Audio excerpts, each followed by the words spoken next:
As I, Vernon Mansfield, sat waiting for my old college roommate to arrive, I thought about how perfect my life was. I couldn't have imagined a better life for myself. No, I wasn't as rich as many might imagine.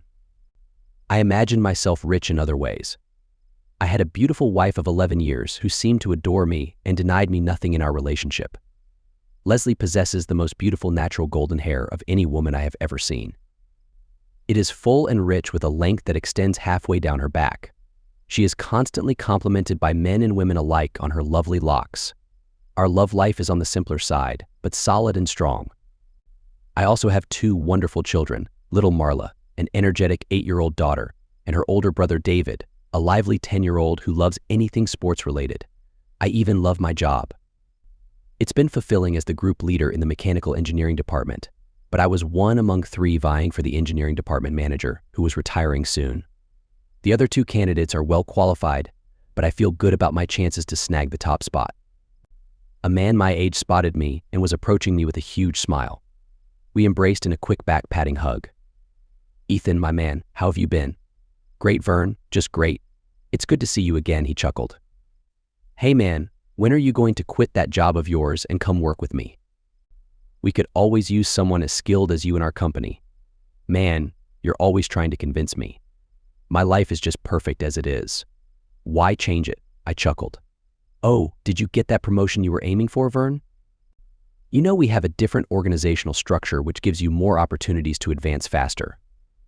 Come on, what do you say?" Ethan prodded me. "Don't you ever give up?" I asked, grinning. I was flattered to be thought so highly of in my field, but I didn't feel the need for any changes in my life. No promotion yet. But they'll be making the final decision soon. It's down to 3 of us, but I think I have a decent chance, even though the other 2 have been here longer. Though I said it, I didn't truly believe it. We enjoyed our meal and caught up on the major events in our lives. As we parted, Ethan said, "Don't forget the offer, Vern. It's still there. I'll be waiting for you to change your mind. Say hi to Leslie for me. Will do. And you give Kendra a big hello from me. In your dreams, my friend." "My wife's greetings are only for me," he joked. The evening meal at our Mansfield family home was a normal affair. The kids updated us on school and their friends, and it always gave Leslie and me a chance to talk about our work and upcoming schedules. On several occasions over the last few months, Leslie had mentioned a new coworker within her department. Sometimes she would talk a lot about Tom this and Tom that, telling me about his daily fascination with her. I would ask innocent questions, trying not to seem too jealous. I trusted my wife completely. For months, Leslie would come home very excited after work, and we would have lovely moments together after putting the kids to bed. I found it odd when Leslie approached me one Friday evening before the children came downstairs for dinner. "Honey, I've got dinner on, but it's going to take some time. The kids are doing their homework. Can we take a few minutes to talk?" "Of course, sweetheart. I always have time for you." "What's on your mind?" I said with a mischievous smile. "I have a few things I want to say, and I'm a bit nervous. Can you please wait until I finish talking before you ask any questions or say anything? Can you promise me that you'll wait? It would mean a lot to me." Her request made me immediately alert. This was out of character for her. I knew this conversation was going to be serious and probably not something I would like. But I decided to honor her request and promised to remain silent. "Okay, Leslie. I promise. Now, what is it that you want to tell me?" She took a deep breath and let out a big sigh. "Thank you, sweetie. The most important thing I want you to know is that I love you with all of my heart. You are and always will be my number 1. Nothing is more important to me than you and our family. Everything else means nothing compared to us. Now, as you know, I've been talking to you about Tom at work. Over these last few months, we've become very close, very close. What I want to discuss involves him, you, and me. Tom has been an amazing friend to me, but I want to make it clear that he's not a threat in any way. You are my husband, the father of our children, and the love of my life. But Tom has the power to help both of us in our careers. I want you to know that he really likes me, and I like him too. He's in a position to give both of us a boost. I don't want you to worry or be jealous. Tom is in a high position at my company and other companies, including yours. So technically, he's also your boss. I was surprised to hear all of this from my wife, but I stayed true to my promise and remained quiet. Leslie continued, Well, Tom wants to use his position to help both of us. He's offered to give you and me promotions in our jobs, along with substantial raises.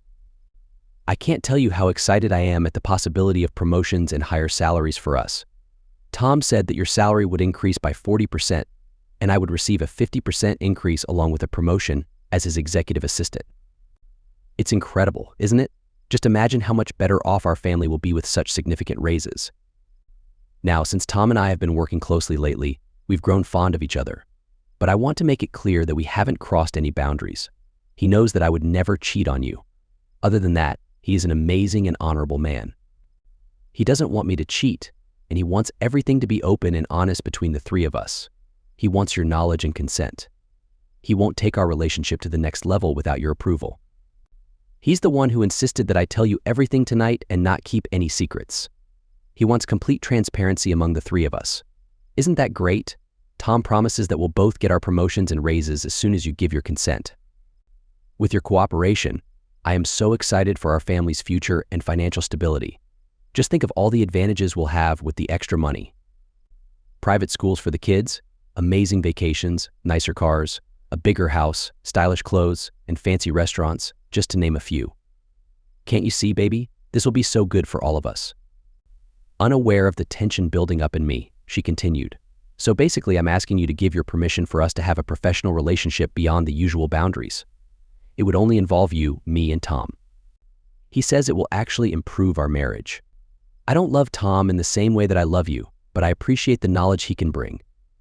There was silence for nearly 30 seconds before she asked, "Thank you for listening, Vern. So, what do you think of the news I just shared?" Having thought about my response during the silence, I began, "Leslie, no matter how you try to explain it away, in my eyes it feels like you've already gone against our marriage and crossed a line." "No, that's not true. I haven't done anything wrong. According to Tom, only certain actions would count as cheating. This is not just about you, Vernon. You need to think about our family's long-term well-being and not be selfish." "I'm sorry, but I don't agree. You can't let this guy make the rules about our marriage. His definition of cheating is as worthless as the promises you made to me. My definition is the only one that matters." I forcefully expressed. She ignored my insult towards Tom and started again. Okay, I hear you. Tom said you'd probably react exactly this way. I had hoped for better, but maybe this will help emphasize what I'm saying. Tom suggested that I tell you the story about my parents' past troubles which they overcame for the sake of the family. Please listen to my whole story before interrupting, Vern. During the 1974 oil embargo, my father lost his job. Mom had not been working, but after 3 months, their money ran out and Mom found a job as an executive assistant to an office manager. My dad strongly objected when he learned that her boss would be Henry Davenport, her former partner before she met Dad. She scolded him, saying that the past was the past, and he needed to swallow his pride, get over the situation, and give her his blessing for the good of the family. He reluctantly decided to trust her on faith, and her income kept them from becoming homeless. If you think about it, I am just like my mother, hardworking, resourceful, and successful in my efforts to provide for what our family needs. Don't you see? If you would simply swallow your silly pride and get over your fragile male ego, then our family could greatly benefit financially and be better off in every way as a result. Leslie, why did you feel the need to tell Tom that part of your family history, yet never thought it necessary to share that with me before? It's no big deal, honey, she asserted. I just never thought about it being relevant before until Tom said it would be. Don't you get it? I'm already just like my mother, and things would be so much better if you would be more like my dad and give your approval. After everything she had said to me, I was shocked and stunned beyond words. She saw fake tears form and drop from my eyes.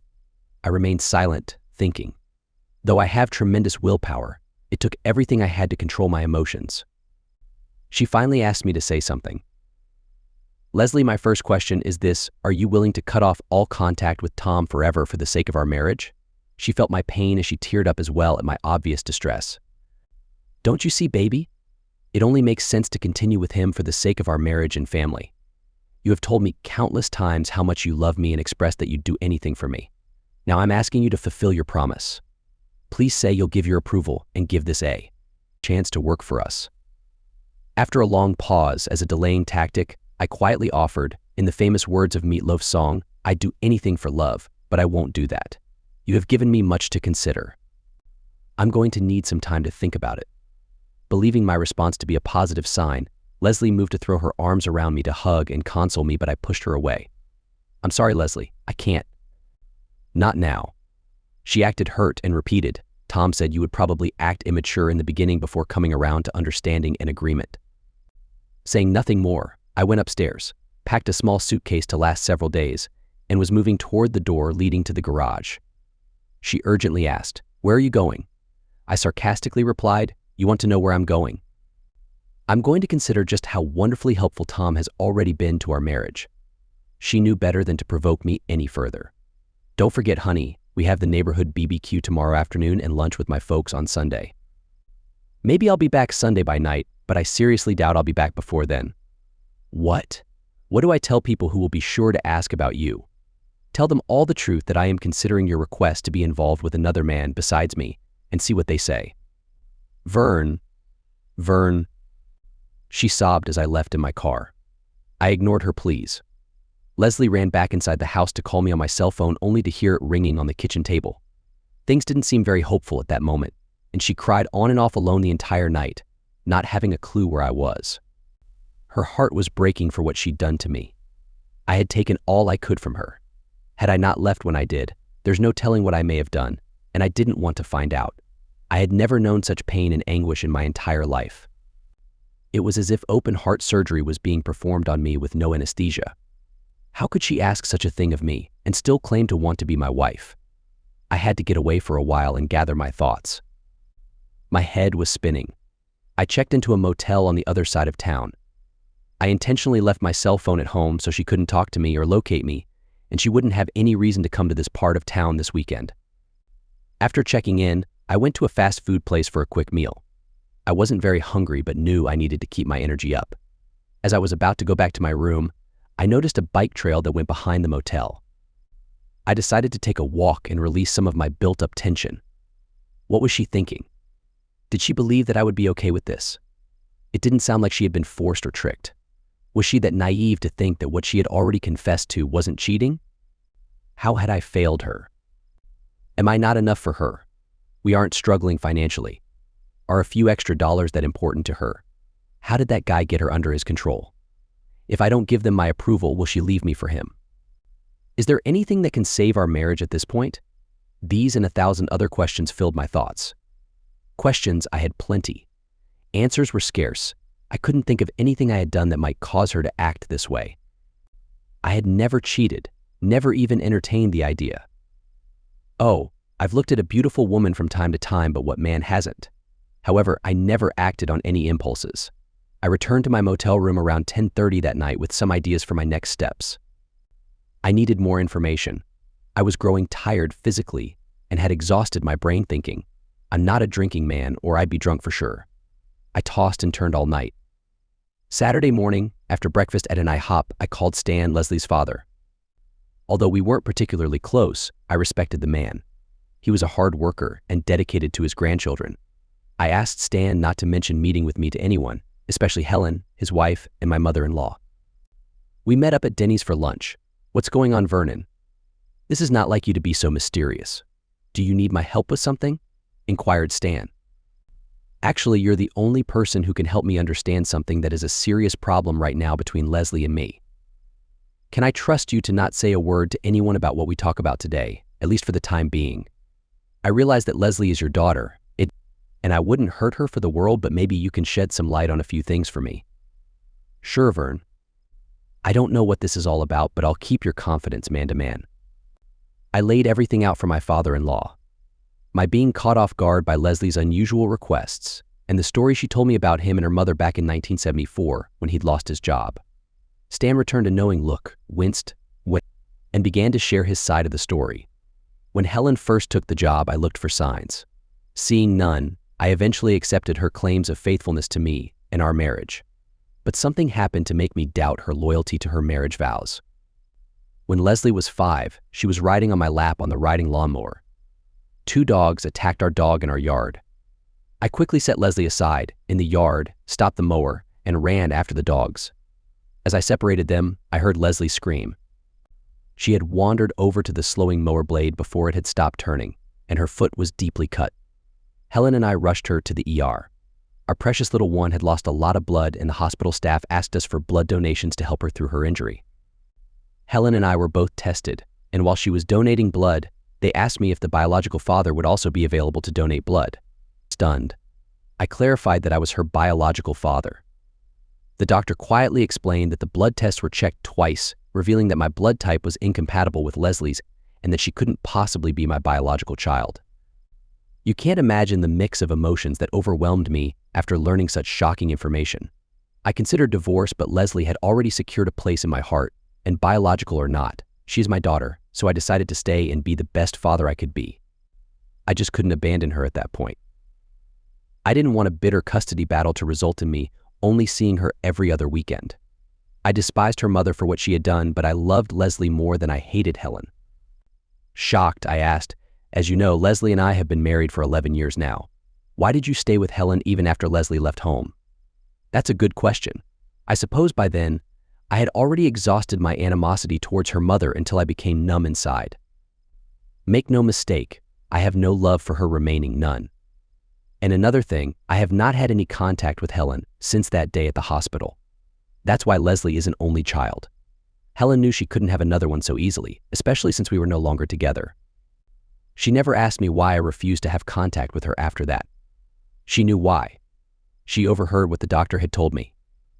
By the time Leslie flew the coop to marry you, I again considered my options and figured that having a built-in cook and housekeeper was better than losing half of everything I had accumulated, and starting life all over again, broke and struggling, did not appeal to me. So I just settled. Am I happy? No, but I can honestly say that I eventually made peace with my life and have become somewhat content with my circumstances.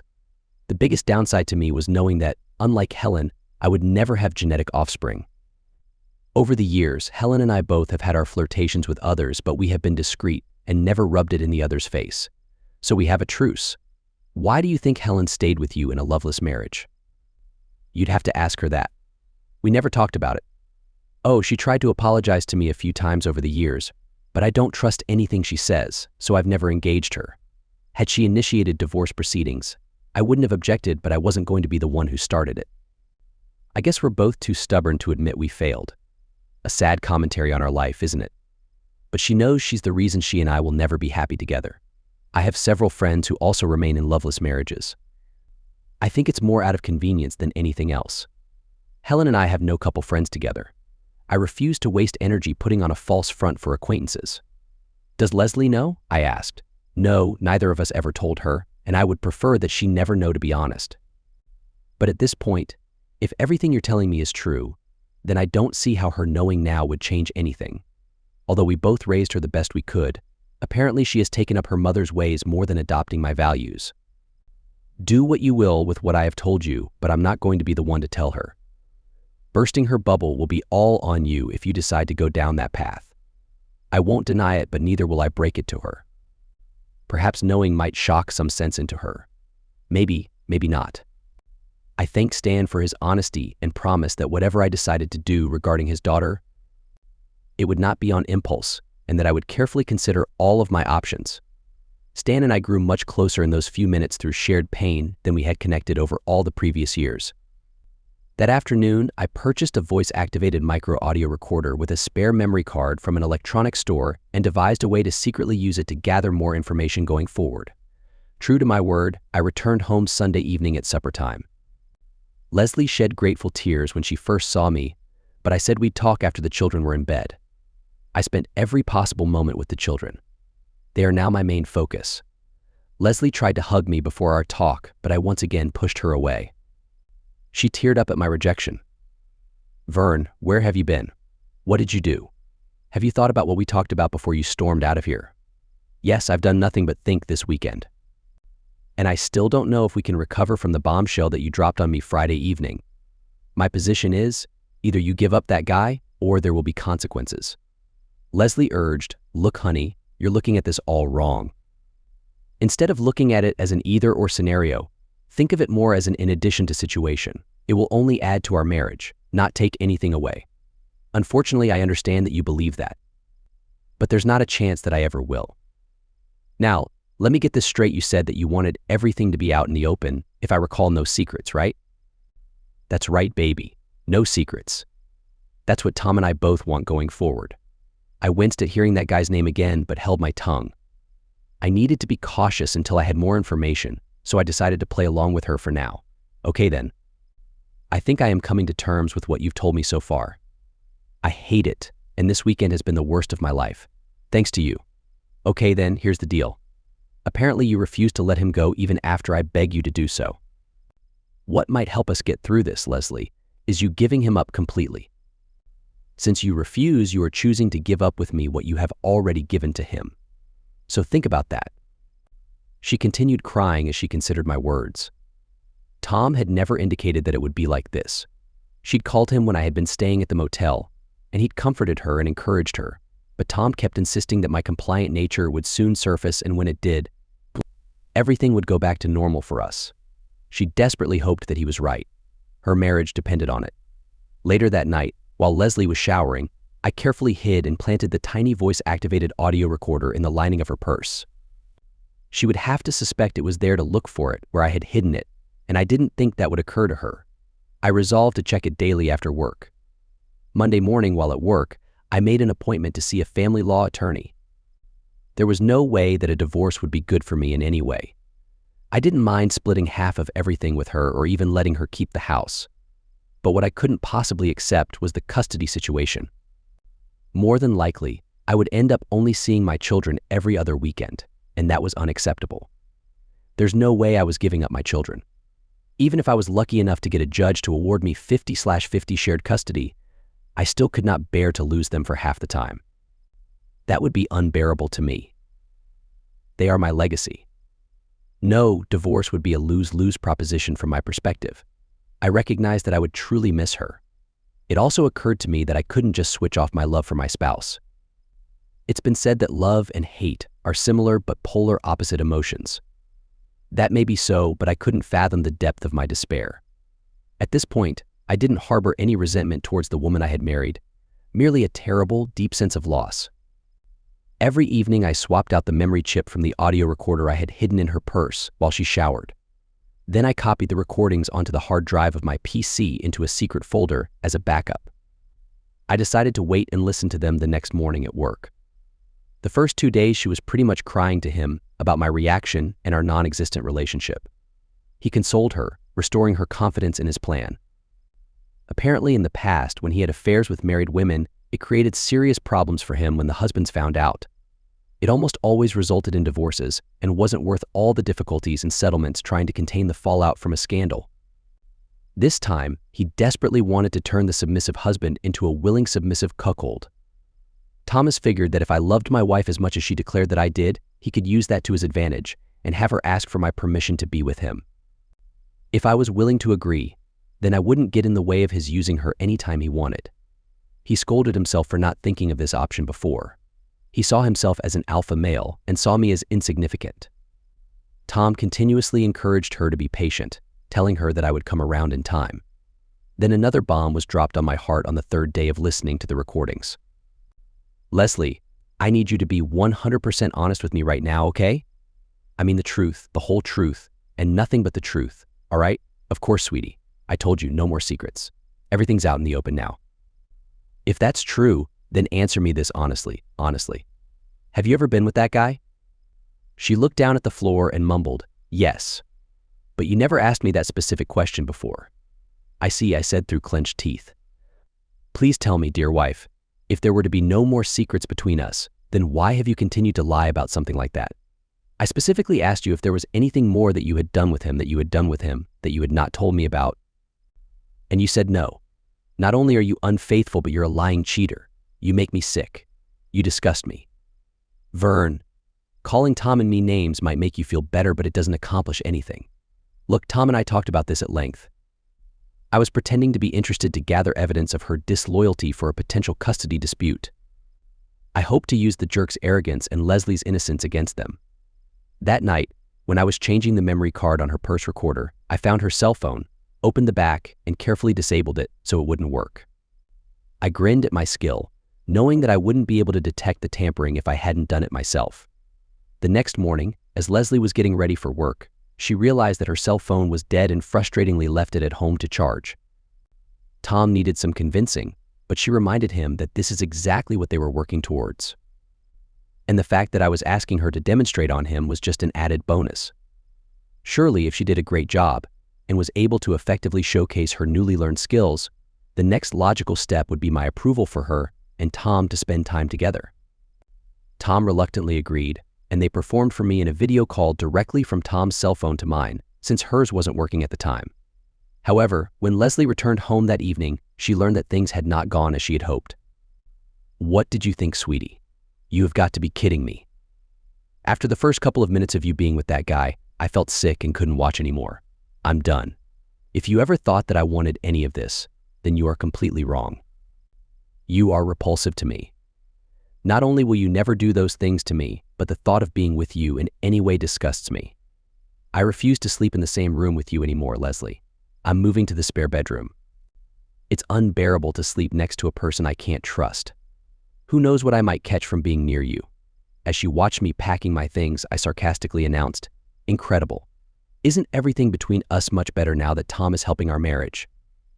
Maybe I married the wrong person. Maybe I should have married someone who already knew how to love me. Perhaps I'll consider that when looking for my next partner." "Next partner? Divorce? You're threatening to divorce me over something so small? Small? It's not small to me, Leslie, but it's clear that you no longer respect our marriage vows, so it's not surprising that I'm considering this." Leslie thought about my words for a moment and then replied, "It's not just about becoming a better lover. That's just an added benefit. My main motivation is the potential for both of us to advance in our careers with guaranteed promotions, as well as the financial boost that will benefit our family." I sighed and my shoulders slumped. Tears welled up in my eyes as I said, "Do you hear yourself? Did you hear what you just said? You're saying you want to be with Tom so we can get more money from him. Isn't that the very definition of someone who sells themselves?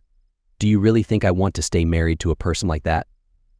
To be honest, the way I feel right now, I'd rather be homeless than have you as a spouse. You clearly married the wrong person. Wake up, Leslie, it's not a joke." "It's not like that, Vern. That's not it at all." Her voice trailed off as she considered the truth of my words. Leslie ran off, slamming the door to her bedroom and crying. The next 2 weeks were tense, to say the least. We both tried to act normal in front of the children, but we had no real connection. I listened daily to her purse recordings. Then everything came crashing down. I was unexpectedly called into the office of my CEO, Andrew Young. I was praised for my hard work, which had led to my promotion. Along with the promotion came a 40% increase in pay and other bonus benefits. My picture was taken by the company photographer to be shared on the company website and emailed to all department heads. I thanked Mr. Young and smiled for the camera. Then I asked him a direct question. "I'm sorry for questioning this opportunity, but I know there were 2 other candidates being considered for this position. Can you tell me what made me stand out from my equally qualified coworkers?" "Well, my young friend." Andrew explained, "You're right about that. Any of the 3 of you would have done a great job. But someone influential on our board, Thomas Henley, gave you a glowing recommendation. If you can impress someone like him, then you're the right person for the job. Welcome to the next level, Vernon. I can't wait to see more great things from you." Andrew continued, "In the next day or so, reach out to Human Resources. They'll help you pick the best office for you. They'll also have you sign some documents to confirm your new role and let you know about the extra benefits you'll receive. Thank you again, and go out and conquer, my friend." I left Andrew's office feeling shocked. Not because of the raise and promotion I deserved, but because I knew why I got it. She believed the financial benefits outweighed the impact on our marriage. I felt like my world was falling apart. Was there anything left worth fighting for? Not Leslie. She made her decision. But now she can spend time with anyone she wants. Our marriage is over. I had to sit down and catch my breath. I felt like I might pass out for a moment. I sat in the closest empty chair to gather my thoughts. My head was spinning. Gladys, the manager, came up to me and asked if I was okay. I said yes, that I just needed a moment to think. She smiled and patted my shoulder, congratulating me on the promotion and offering her support. News travels fast, after all. She said, "You don't become a manager without staying on top of everything." I asked her to let my secretary know that I would be taking the rest of the day off. She chuckled and suggested I celebrate with my wife and have a great time. I left right after that. I went straight to the lawyer's office to get his help. Even though our marriage was falling apart, I wanted to use a video recording I made of her encounter with Tom as an advantage to get custody of our children. I didn't want to lose them. My lawyer agreed and said he would prepare the necessary documents in 3 days. I told him I'd let him know when and where to serve her. Then I drove home. When Leslie came home, she was excited to hear about my promotion. She was told it was already a done deal and would happen earlier in the day. She thought it was strange that I didn't call her to share the good news. She had her own promotion news to share but was told by Tom to wait until after I made my announcement. She was bursting to talk about it, but I seemed normal and depressed.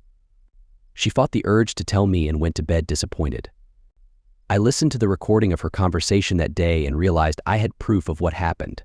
I couldn't bear to listen anymore, so I saved it and made copies. Our marriage was now doomed. The next morning, I woke up early, typed my resignation letter, and put it in my bag. I got everything ready for the kids' day, making them pancakes for a treat. When Leslie came into the kitchen, she saw me happily taking care of the children. She approached me to join in, but I gave her a dark stare. She started crying and went back to her room. Once the kids were on the school bus, I left for the day. I went out to get breakfast and kill some time. I wanted to be 30 minutes late to work that day. I cleaned out my desk and brought my personal things to the car. I smiled at my coworkers, making them think I was moving to a new office. Then I walked into the HR department. They were excited to see me, saying they had things to discuss about my new position. I told them that, due to personal reasons, I couldn't accept the position or continue with the company. As I gave my resignation letter to the shocked HR director, I explained that my resignation was immediate and I wouldn't be giving a notice. I apologized for ending my relationship with the company this way and wished everyone the best, especially my boss. They were stunned. I walked out with a smile on my face. I started following my plan, going around during the day. I paid off credit accounts and closed them right away. I transferred half of our money to a new account in my name only and removed myself from any joint accounts. I put my children's names as beneficiaries on my accounts, getting rid of any financial connection to Leslie other than our house. The mortgage was under both our names, so I couldn't remove myself without a divorce decree. For now, I would give her a check every month for my half of the payment. My canceled checks would be proof. Our retirement accounts were already separate, so there was no need to make any changes except for the beneficiaries. The day went by quickly as I took apart our financial ties. In the afternoon, Leslie started bombarding my phone with angry messages. I expected it and turned off my phone to avoid the confrontation. You quit your job?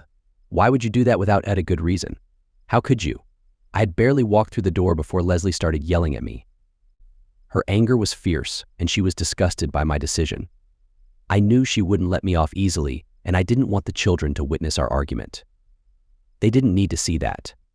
So I shrugged my shoulders, didn't say a word, got back in my car, and left. I needed to get away and let her cool down. The confrontation could wait. I called my pastor, who was also my friend. My family regularly attended Sunday services, and we had many conversations over the years. I wanted to hear his thoughts on my situation without going into too much detail. He suggested meeting at a coffee shop. After summarizing what happened, I asked for his advice and what he would do in my place. Well, Vern, that's a tough situation for any husband. There's no clear right or wrong answer. The most important thing is what's in your heart. It seems like Leslie has already given up on the marriage, and I can't blame you for considering a divorce. Infidelity is one of the few acceptable reasons for divorce. You have every right to go that route. Thank you, Pastor, but I have a feeling you're going to say more. He laughed at my comment and continued, your instinct is to divorce her, and I understand that. However, let me remind you of an Old Testament story about Gomer.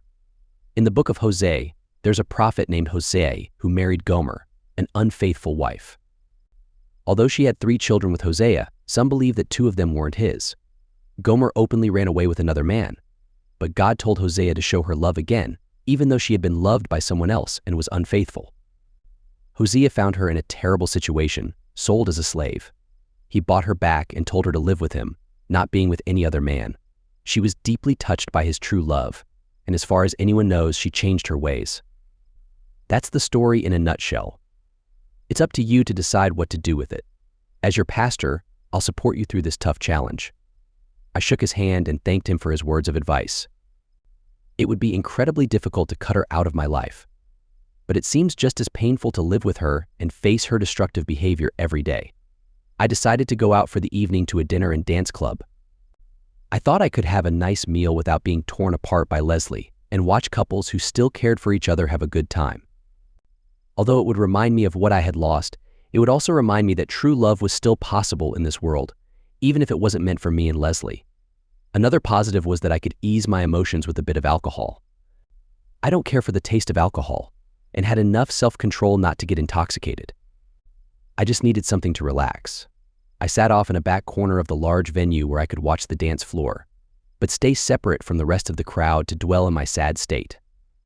After my meal was finished and the dancing had begun, a sophisticated-looking lady approached my table and asked if I was meeting someone. I jokingly said, "No, just me, myself, and I." She offered, "My name is Irene Randall. Would you mind if I sat down with you for a while?" Vernon Mansfield, here as I shook her hand. "Of course you may sit, but I'm afraid you will find me not very good company this evening." "Oh, do tell." "Well, my wife of 11 years decided that she wanted to be romantic with other men and couldn't understand why I might object to such a thing. That's the basic idea anyway." "Oh, wow. I'm sorry to hear that. No wonder you're holed up over here in the corner. But you're not the first person to experience a cheating spouse, and I assure you that you won't be the last." "That very well may be, but somehow that fact doesn't make it hurt any less." Irene replied, "I know what you mean. It took me 6 months for my divorce to be finalized, and then nearly another 6 months before I was ready to even think about moving on with my life." "You too, huh? If you don't mind my asking, what happened?" "No, I don't mind. It's ancient history to me now. Mine could be your own story. My husband said he loved me above all others, but for some reason just couldn't stay faithful. Silly me, I actually forgave him twice for his mistakes, but the third time, he was out," she said with a chuckle. "Oh, he protested the decision, but he left. He's had a string of less intelligent women since we divorced, probably thinking he can embarrass me with his actions, but he is only hurting himself. His reputation is in the toilet. Oh, we still see each other on occasion at one of our daughter's events, but I get the feeling he regrets his loss." "Well, just from the short time that we've been talking, Irene, I get the sense that you are one classy lady, very polite and kind, with quite a lot to offer those you consider important people in your life. Personally, I think your ex-husband was a fool to even let you out of his sight. But apparently he took your love for granted at some point, didn't he? Well, thank you, kind sir, for your kind words." It's strange, but that's almost exactly what he said to me recently. Although it was nice to hear, I thought it a shame that he didn't have such a realization before it was too late. And believe me when I say, it's too late. Never again with him. I hear you and agree. My wife has hurt me deeply, and I can't see much of a way forward aside from divorce. The sad thing is that I still care for her. I don't know why. I shouldn't, but I do. That, plus not wanting to put my 2 children through the pain of divorce, makes me stop and think. And that's what I'm doing here, just regrouping and thinking, for what good it will do. She smiled at me and said, "Tell me about your kids." I grinned in return because that is one topic that always lifts my spirits. It's almost as if she instinctively knew that. I happily bragged about my 2 children, David and Marla, praising their good qualities and the possibilities ahead for them. She sensed my pride and fatherly love and asked me if a divorce was truly my best choice. I stumbled in my reply, saying that is exactly what I am trying to decide right now. She shared my daughter was 16 at the time of my divorce, so I thought she was emotionally mature for the most part, and that our divorce wouldn't negatively affect her. I was wrong. She soon began misbehaving at school and hanging out with the wrong crowd. She started harming herself and using substances. Looking back, I now wonder if I made the right decision to divorce my ex-husband at the expense of my daughter's mental well-being. What do you mean, Irene? From what you tell me, divorce was your only option. That's what I thought at the time, but now I'm not so certain. But how can you say that? Look at it this way, Vernon. We all make sacrifices every day for things that are important to us. For example, I assume you work 8 hours a day, 5 days a week to buy important things. A home, a car, pay the bills, vacations, clothing, and financial security for your family. You can never get back those 8 hours a day away from your family, and that's a sacrifice you make for them. In my situation, I never considered for a moment swallowing my pride and staying with my ex so both of us could still be there for our daughter during her formative years. I could have eliminated any romantic involvement, stopped his affairs, and sacrificed my pride for my daughter's sake. I'll never know if she would have been better off as a result. Your children are even younger than my daughter, and I'm sure you want the absolute best for them. Sometimes that means, as a parent, making sacrifices that we otherwise, as an individual, might never accept. Hearing such clear logic and advice from this stranger of a woman stunned me. You've given me something to think about, Irene, and have somehow given me a glimmer of hope for my life, even if Leslie doesn't change her mind, and for that, I thank you deeply. I took her hand and shook it.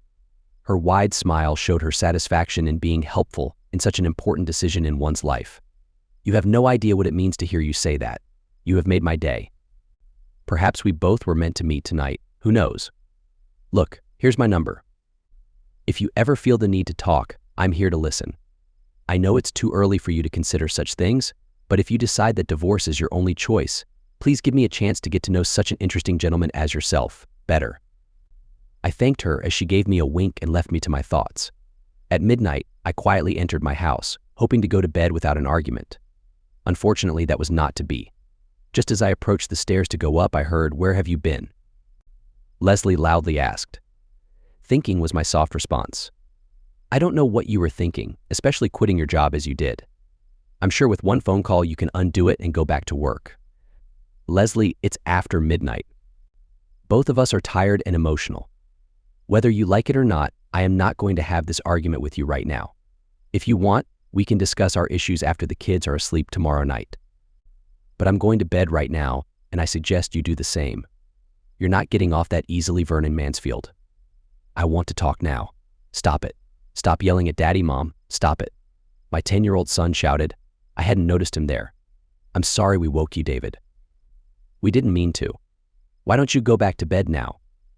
I calmly asked, trying not to make him more aware of the situation. I will after she tells you. Tell him, Mommy. Tell him what you did. He pleaded in anguish. Tell him what, son? I have no idea what you're talking about, she defended.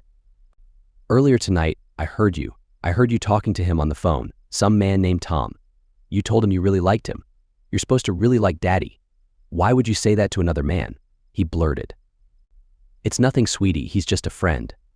Here, let me take you to get a sip of water, then tuck you back into bed.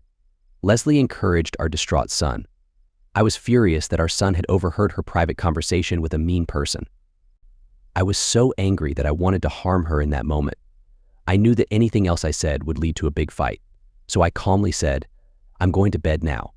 We'll talk tomorrow, as I walked upstairs to my bedroom. Leslie sighed but agreed that it was best to wait until tomorrow to have a discussion, especially with David right there. The next morning, I was back to my usual cheerful self with the kids. I made it a fun game to help them with breakfast and get them ready for school. I quickly double-checked their homework to ensure it was correct and ready to be turned in. Leslie watched me in surprise, seeing me in my element as a natural-born father. When our eyes met, she teared up and silently went to her bedroom to get ready for her day. She knew that arguing with me this morning would be pointless, especially with David around. Leslie went to Tom's office as soon as he arrived. She desperately needed his advice on how to approach me in our conversation later that evening. Tom, I was completely shocked when you confirmed that Vernon had been promoted, only to find out that he had quit his job.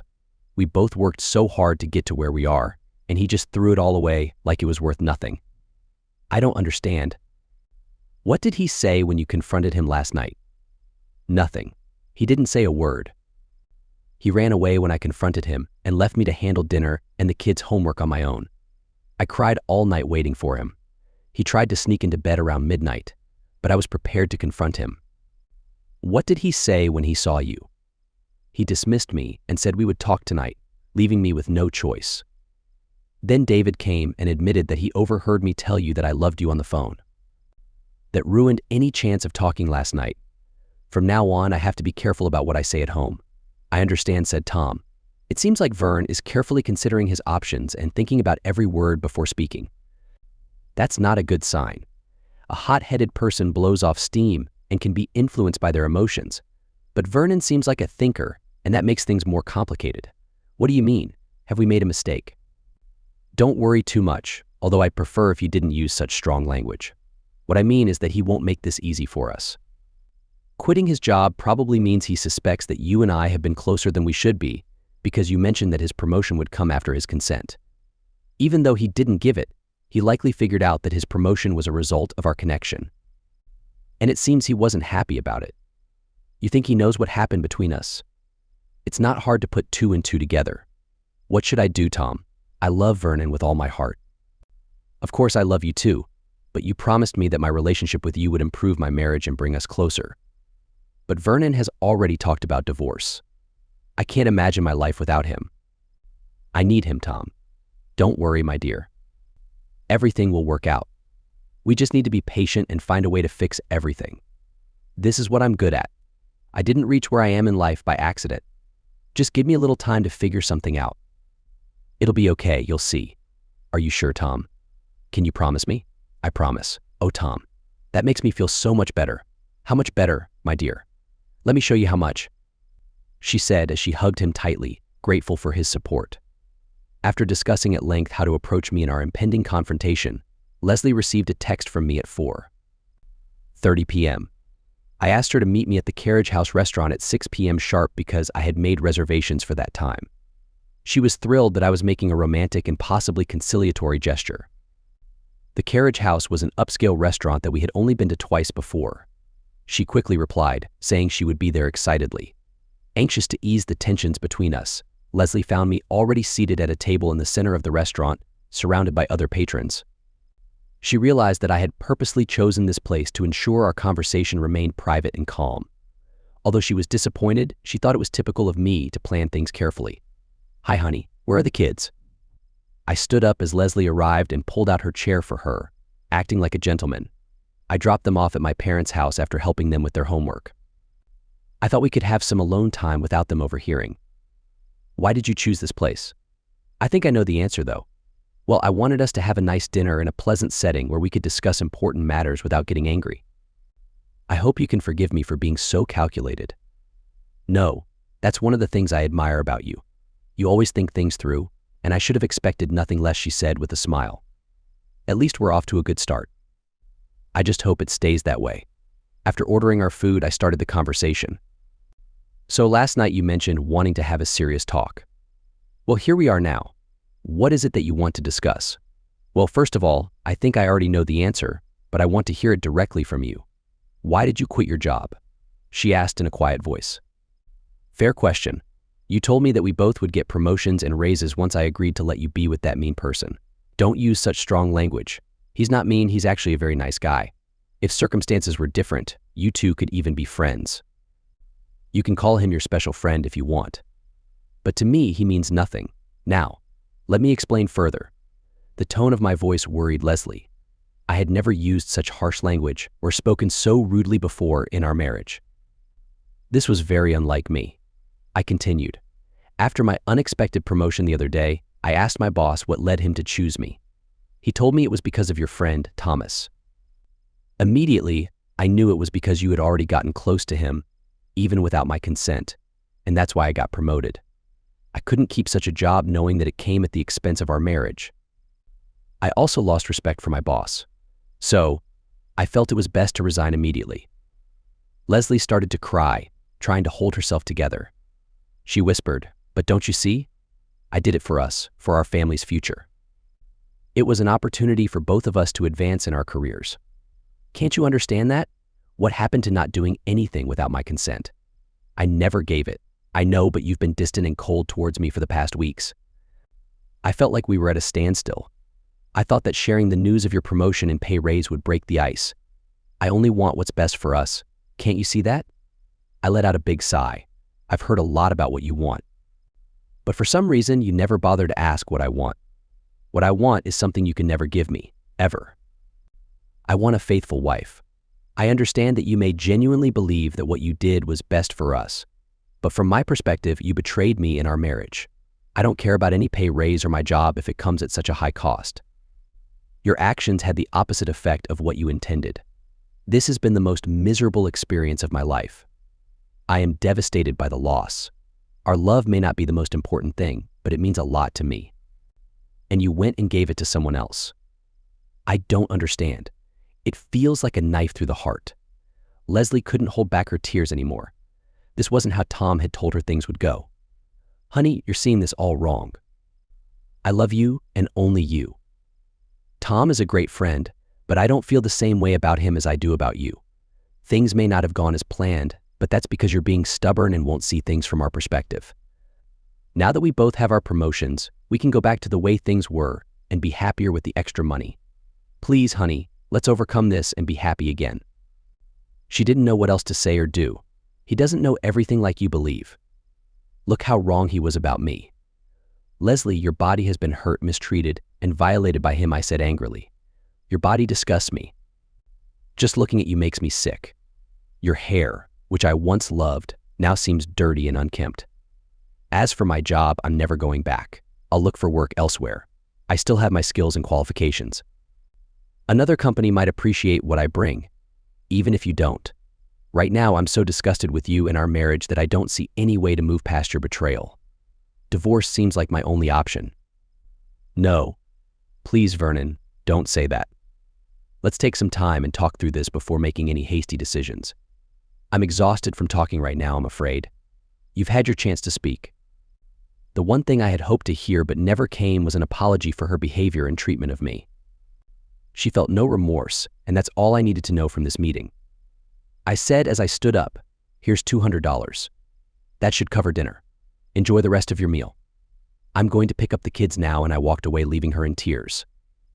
Leslie was in a tough situation. All the wonderful promises that Tom made to her never came true. She began to think that maybe I was right, and that she was just being used by Tom, and the destruction of our marriage would be the natural outcome. She was the only one who had put everything on the line. Was she truly that naive? These thoughts flooded her mind and saturated her emotions. She would have a serious talk with Tom again in the morning. Leslie finished eating and made her way back home. If anything, she found things even colder at home than they had been before. She once again cried herself to sleep, desperately missing the love of her life. I was curious about what the next day's audio recording would reveal in light of last evening's conversation with her. While she was preparing supper, I downloaded the file and replaced the batteries, resolving to listen later upon going to bed. What I later heard surprised me, learning of ever-deepening betrayal. Tom, I love Vernon with everything I have, and I don't want to lose him. You should have heard him at the restaurant. He was talking about divorce calmly, as if it was the next logical step. You're supposed to be the man with all the answers. What can be done to turn all of this around? I want my loving husband back in my arms. Please, Tom, please help me save my marriage.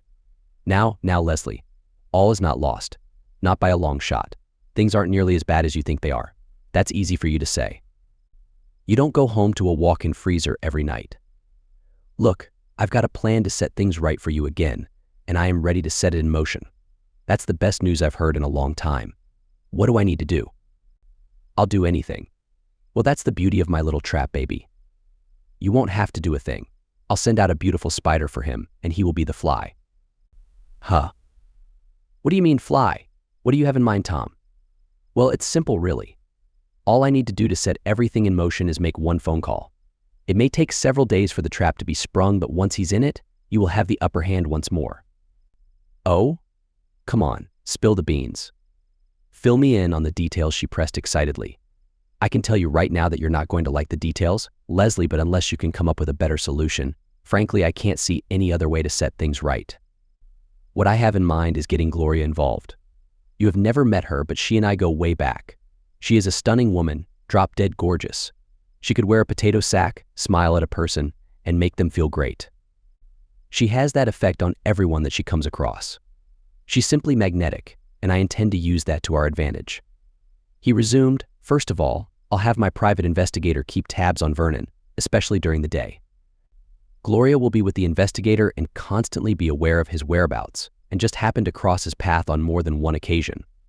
Oh, she's good. Very good. She starts off innocent, and when she turns on the charm, he'll fall under her spell, guaranteed. He's a man, he has no choice. Even women fall for her magic, and Gloria is straight. Eventually, she'll gain his trust and his affection. He will meet her in a hotel room that my I will have prepared for video and audio recording. Once he gives in and has a romantic encounter with her, and he will, then you can present him with the evidence of his own unfaithfulness. Once you expose his hypocrisy, he will have no choice but to say that you're both even and call off this tension between the two of you. Then things can go back to normal. I don't know, Tom. I don't like sending my husband into the arms of a woman I can't compete with. What if he falls in love with her? You don't have to worry about that at all, my love. Gloria is a high-priced escort, very high price, mind you. Her only love interest is money. Your husband would be nothing more than another client to her. Once they have been together, and we have our evidence, they will never see each other again. Simple, beautiful, and effective. I tell you, it will work. The thought of Vernon being romantic with another woman, especially one more beautiful than me, upsets me, Tom. But I guess I don't have much room to talk. I mean, look at me, at us. At least she's a high-priced escort and not a husband stealer. Okay, Tom, once more, you've convinced me. Now let's go sit on that couch so you can seal the deal. Make the call and put your plan in motion. After listening to the conspirators' conversation, I'd heard enough. I knew the saying, being forewarned is being prepared. I steeled my resolve for what was to come. Even if this Gloria was the most attractive person in the world, now that I was aware of their scheme, there is no way I would fall into their trap. It also confirmed my suspicion that Leslie's romantic encounters with that jerk were ongoing and not a one-time thing. I would make sure that their P.I. would be unable to take any pictures, video, or audio that could, in any way, be seen as harmful against me. To do that, I would prevent all but innocent minimal contact with the escort. I had the beginnings of a plan. Then, as I resumed listening, I heard Leslie excuse herself to the restroom. It was while she was out that I heard the jerk make his call. Of course, I could only hear one side of the call. Hey Belinda, Tom Henley here, long time no see. You too. No, there's no problem with the enhancer you sold me. Per your suggestion, I added some to her fruit smoothie every day, and as you predicted, I had her falling in love with me within a week. I kept her on it for a few months, but since we're romantic regularly now, I've recently stopped using it. She now calls me master, and she's my devoted partner, so I no longer need the drug, he chuckled. Awesome, I'll keep that in mind for my next adventure. But there's another service I need you to provide if she's available. Well, I need Gloria again. I realize that she doesn't come cheaply, but I need someone of her quality to resolve an issue I'm having. Excellent. I'll explain everything to her when you have her call me. Thanks. Talk to you later. Enhancer? He's been regularly giving her a romantic drug for months. That changes my perspective of how this situation had evolved. And Leslie didn't even know. As strange as the thought sounded to me, I was relieved a tiny bit that she was his victim and not solely his seduced lover. Needing more factual information, I looked Enhancer up online to learn some facts about it. Namely, it produces various energizing effects, which can include increased feelings of closeness, enhanced romantic desires, alertness, and distortion of time and perception. Many use it to enhance romantic arousal. Its effects are usually felt within 30 to 45 minutes of ingestion, and the effects may last 4 to 6 hours. My emotions were running wild about what I'd just learned. On one hand, she was seduced by a predator after he eradicated her inhibitions with the drug. Yet, she is off the drug now and is so firmly on his side that she has chosen to be his, at the destruction of our marriage. I know that in the state we reside, audio recordings are legally not allowed in court unless one party knows it is being recorded, which neither Leslie nor Tom did. And I'm sure that no trace of the drug remains in her system that he'd given her in those smoothies. Although I can't legally take him to court for drugging her since she has no knowledge of it, I can hurt him in other ways. I remembered that information for future analysis. Right now I needed to deal with my new immediate threat. I didn't have to wait long. 2 days later, when I was having lunch at an outdoor cafe, an incredibly attractive woman approached me and smiled.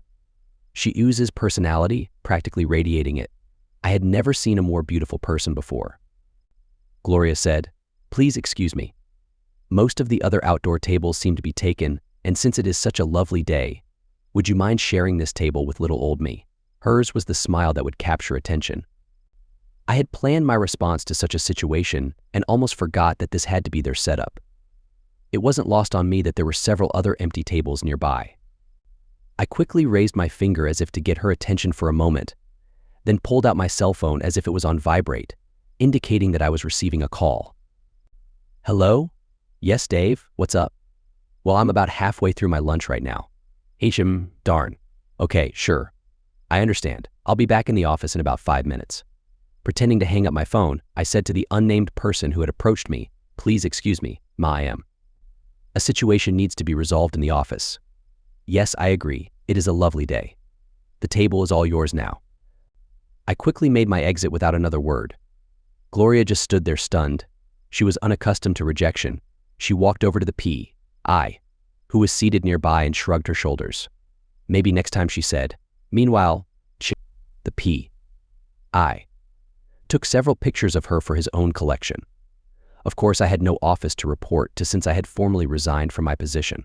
The P.I. and Gloria both knew that they couldn't reveal their knowledge of my unemployed status without jeopardizing their plans to trap me. So the P.I. called and reported the details of their unsuccessful encounter to Thomas. He and Leslie were both confused by this information, wondering if I had indeed managed to catch another job without disclosing it to Leslie. Thomas tasked her with finding out what she could from me that evening at home. I was hoping to sow confusion and chuckled to myself, wondering if Leslie might quiz me about a new job. I would continue to stir things up as much as possible and bewilder them all. Upon my arrival home, Leslie casually inquired, "So how was your day, honey? Any luck yet finding another job?" "Nope, not even a nibble, but I'm sure something will open up for me eventually," I replied encouragingly. Perplexed, Leslie once again mused, "Are you sure you haven't found something and are keeping it from me because you may be embarrassed that it doesn't pay as well?" I sternly replied, "Now why on earth would you ask me something like that? Are you accusing me of lying to you now? You know I'd never lie about something like that." No, honey. I'm not accusing you of anything. I guess I'm just a bit concerned is all. Without your paycheck, things will get tight for us financially, and I just want to make sure we're both on the same page is all. She never knew me to lie to her before, so she felt I was being truthful. But she wondered, if that was the case, then why did I lie to Gloria so abruptly about having to get back to my job before she could approach me? It just didn't add up. But she couldn't reveal to me her awareness of my brief contact with Gloria without revealing her complicity. I knew that each failed attempt and daily surveillance would be costly to Thomas, and I wasn't going to give away the fact that I was on to their game. I figured his combined expenses to be about $2,000 per day for both the P.I. and Gloria's escort services. Early the next morning, I made a couple of sandwiches at home and secretly packed them along with a couple of canned drinks into my briefcase so that Leslie wouldn't know what I was planning. As I slowly drove around under the pretense of job hunting, I led the P.I. team on a wild goose chase all over town, never stopping at any specific destination. I stealthily ate my lunch while driving in the car, never stopping for lunch, thwarting their efforts. The next day, I invited several of my former co-workers to lunch with me and made sure that all of the seats at my table were filled, frustrating them once again. I changed tactics daily, always one step ahead of them, and always playing it safe. On Friday, I arranged to meet one of my old retired golf buddies, Cecil, whom I had not seen in a while, to meet for lunch at a nearby hotel restaurant. After we were seated, I quickly explained how I wanted him to assist me.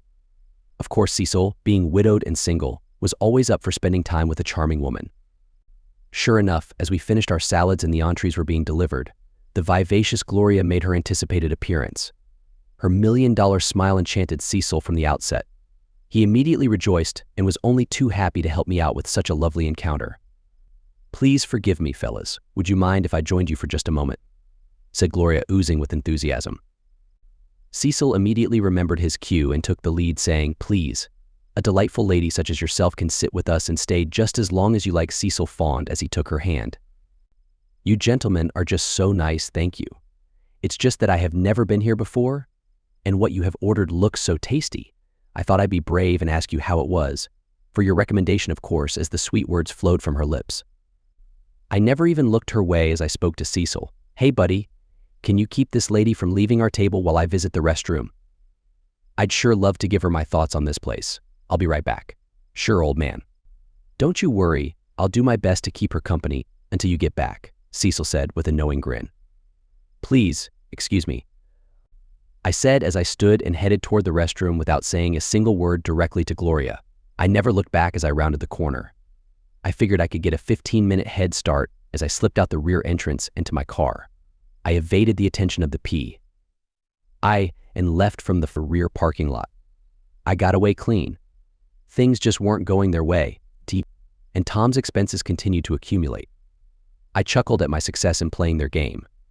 Cecil later told me that he kept her engaged for nearly a half hour before she frustratingly left. He also saw a man he believed to be the PI, with a camera follow close behind her.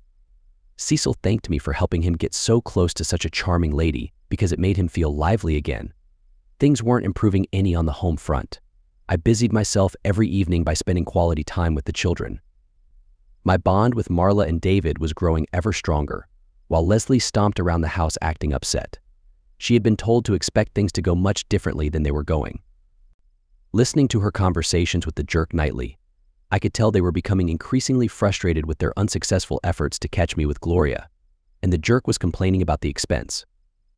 Tom all but accused Leslie of warning me, but she swore she never did, defending that she wanted this every bit as much as he did. But without any evidence, Leslie remained powerless to confront my unfulfilled infidelity to justify hers. 2 days later, I decided to put an end to Gloria once and for all. I was having lunch in the crowded mall food court. I made sure that I was surrounded by plenty of witnesses when Gloria suddenly made her predicted appearance. "Excuse me, may I join you? It's quite crowded today and you seem like a very nice person," she oozed with charm. Of course, I responded flatly, completely ignoring her while eating my Philly sub and fries. After giving the most inviting smile, she claimed, "I'm fairly new in town and just happened by this mall. This seems to be a safe place to meet nice people like yourself." I remained silent, ignoring her remark. After we finished having lunch, she continued, "Would you mind showing me around town a bit? Just the major highlights. I don't mind telling you that I find you extremely attractive, and I'd like to show you my appreciation for helping me out. I believe that both of us would greatly enjoy it," she asserted as she reached for my hand. I quickly grabbed my napkin and wiped my mouth with one hand while picking up my cup of soda with the other to prevent physical contact between us. It wasn't just what she said, but the way she said it that made her a very dangerous person to unsuspecting individuals. Were I not privy to the circumstances, I might have fallen into her trap. Then Aragorn's quote from the movie, "The Return of the King," came to my mind as a source of strength. A day may come when the courage of men fails, but it is not this day. "Lady, you and I are never going to happen. Not in a million years," I replied. "What? Why not?" she retorted in shock. "I have different interests, and because of those interests, we have no romantic connection. If you were someone that aligned with my interests, then it might be a different story, but as it stands, we are simply not compatible. You and I are looking for different things, so it's best we go our separate ways." "I'm sure there are plenty of other people here who would appreciate your company," I said as I stood up and walked away. It was perfect. She had no comeback and was unprepared for what I had just told her. I wish I had thought of this earlier. Now, she can't approach me again without being obvious and exposing herself. Although we both know for certain that my orientation is different, she can't publicly argue the point. It took everything I had to contain my laughter when later that evening, Leslie asked me, "But do you have any interest in men?" I withheld my amusement but couldn't contain my smile. "Why on earth would you ask me such a question? I don't have any issue with anyone's preferences, but as for me personally, I'm only attracted to women. I'm as straight as can be." She simply walked away perplexed. With that, I had finally had enough of their game and decided to shake things up by being proactive instead of reactive. To stir the pot, I had Leslie served with divorce papers at her work the following Monday afternoon.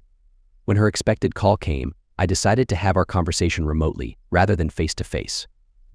This way, the children would be spared her anger. I had not forgotten how our son David had reacted to her yelling against me. I didn't want little Marla to become involved either. "What do you mean humiliating me by having me serve divorce papers at work? Do you know how many people overheard that? Vernon, I don't want a divorce, ever. Can't you see? Everything should be going our way now, but instead, it all seems to be falling apart. Why, Vernon? Why now?" I took a deep breath seeking inner peace and calmly maintained my resolve to be patient with her by not raising my voice. "You say you don't want a divorce? Well, I don't want an unfaithful spouse." "Don't lie to me, Leslie. Are you still involved with that person?" She paused. "I don't see what that." "It has everything to do with it, Leslie. You are giving to another person what you vowed would be mine and only mine. You're involved in inappropriate activities, and that is unacceptable to me. I won't stay married to someone who does that. I refuse to be with a person who behaves that way, Leslie. That is not the person I married. Do you like men? I withhold my amusement but cannot contain my smile. Why on earth would you ask me such a question? I don't have any issue with anyone's preferences, but as for me personally, I'm only attracted to women. I'm as straight as can be. She simply walked away perplexed. With that, I had finally had enough of their game and decided to shake things up by being proactive instead of reactive. To stir the pot, I had Leslie served with divorce papers at her work the following Monday afternoon. When her expected call came, I decided to have our conversation remotely rather than face-to-face. This way, the children would be spared her anger. I had not forgotten how our son David had reacted to her yelling against me. I didn't want little Marla to become involved either. What do you mean humiliating me by having me serve divorce papers at work? Do you know how many people overheard that? Vernon, I don't want a divorce, ever. Can't you see? Everything should be going our way now, but instead, it all seems to be falling apart. Why, Vernon, why now? I took a deep breath, seeking inner peace, and calmly maintained my resolve to be patient with her by not raising my voice. You say you don't want a divorce? Well, I don't want an unfaithful spouse. Don't lie to me, Leslie. Are you still involved with that person? She paused. I don't see what that. It has everything to do with it, Leslie. You are giving to another person what you vowed would be mine and only mine. You're involved in inappropriate activities, and that is unacceptable to me. I won't stay married to someone who does that. I refuse to be with a person who behaves that way, Leslie. That is not the person I married. You can't mean that, she said, crying. Everything I did for you, for us, to make our lives better, to improve our relationship. Well, how's that working out so far, dear wife? Huh? Tell me, I asked calmly. To be honest, it's turning bad because of your fragile ego. You just won't see things from our perspective, you stubborn mule. Honey, what will it take for you to stop this divorce? We need to get back on track, back where we were before you went all crazy on me. You want to know what it will take? To be honest, I don't know if our marriage can be saved after everything you've done to ruin it.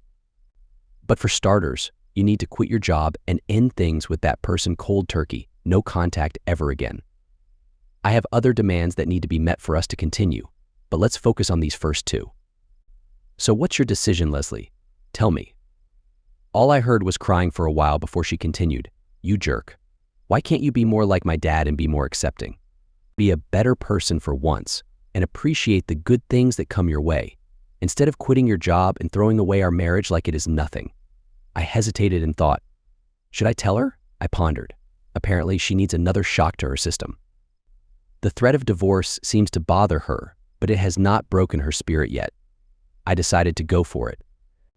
Okay, Leslie, since you seem to be fixated on the sacrifice your father made swallowing his pride about your mother working for her former partner, let me tell you something that you may not know about that. After you mentioned it to me, I decided to verify your story to see if it was true.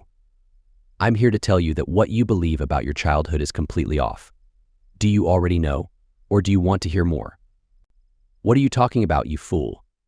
That's my childhood and my parents you're talking about. I'm sure that I know more than you do about that. What exactly do you think I don't know? Are you sitting down? Because if you aren't, I suggest you do. I know what you said about your parents, but here's the truth.